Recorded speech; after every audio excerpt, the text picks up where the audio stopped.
The bins are going on in a minute, folks. I've got one to read for you. A bit heartwarming, really. Or I thought it was, anyway. Joey Jones. You might remember him. He used to play for Liverpool, for the Scousers, that full-back. A long, long time ago now, as a kid when I was growing up. I do that because I hated him. I absolutely hated him. They used to win everything. Used to do me head in. But grudgingly, I do admire them. Anyway, I read earlier on in the week that Graham Souness had been out to Wrexham for a fundraiser for his old pal Joey Jones. He's took bad. I think he's got dementia and he's struggling with it. There was a piece in the paper today, and as I say, I thought parts of it were... Well, I thought the whole thing was very heartwarming. But I'll read you a couple of things there that I think they were... If you're a football fan, or a fan of people in general, people who look after other people and care for other people, I think it's really good, this. Now, I remember Jones as a full-back for Liverpool. No-nonsense full-back. Won a good few honours with them. I won't read it all because I'll be here forever. It's the big two-pager. But it said they had this dinner in honour of Joey Jones, and I know Graham Souness was a guest speaker there. They said from Merseyside they had Souness, Alan Kennedy, Sammy Lee and John Aldridge. From Manchester, his great mate, Mickey Thomas, more of him later, and Martin Buchan. And representing Wales, Barry Orne and Brian Flynn. It's telling here about a well-known banner. I say well-known, I knew nothing of it, but you Liverpool fans will. They unfurled one of the banners in I think it was the first European Cup win ever. The slogan on the banner, I see the banner here, really, really funny. I don't remember it because I'm not a Liverpool fan.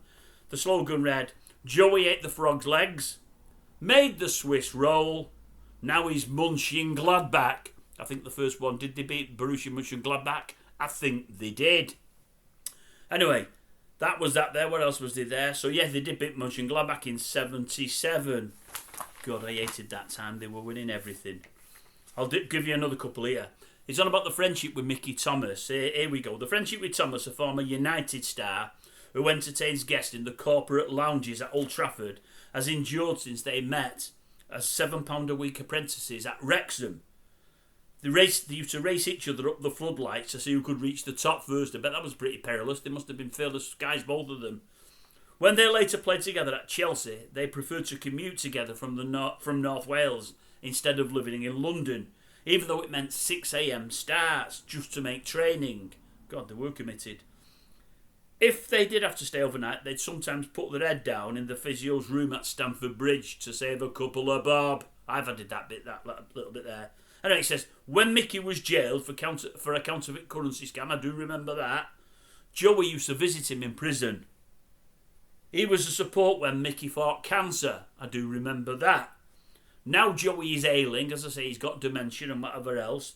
Mickey visits him and his wife Jackie every single day. He does his shopping for them. He does the shopping for the Joneses. Takes Joey out for a coffee, and if ever he wants to go and see a live football match, he takes Joey to that as well. Speaking of the enemy, Martin Buchan, who was captain of the 77 team, the United 77 team, and who used to love Buchan me. I loved him.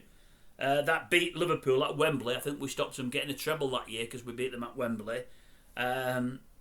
Summed up the universal respect the game has for one of its great characters.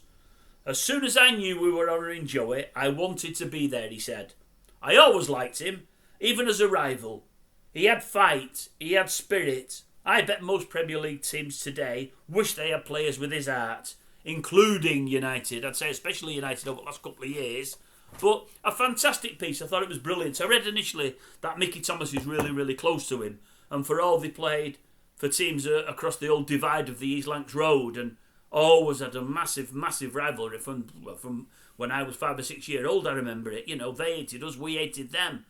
But it's great to see, when they put the football aside, how close they are and so on and so forth, and they've not forgot their roots. I think it's great what Mickey Thomas is doing now. That said, Joey Jones for visiting him in prison and at the hospital and whatever else says a lot for Jones, and now he's getting it repaid back. I read the piece about it. If you get a chance to read it, go and have a look in the papers, folks, about the tribute dinner. Sounds like it was a whale of a night. I believe they raised a good few quid, and rightly so, because Jones will have come from the era when football players didn't make proper money like they do now. I mean, it's more than proper what they make now. It was nothing like it in those days. But I thought it was great, that rivals can come together and celebrate one another and help one another out. Great. Really, really nice to read. Good luck anyway, Mr. Jones.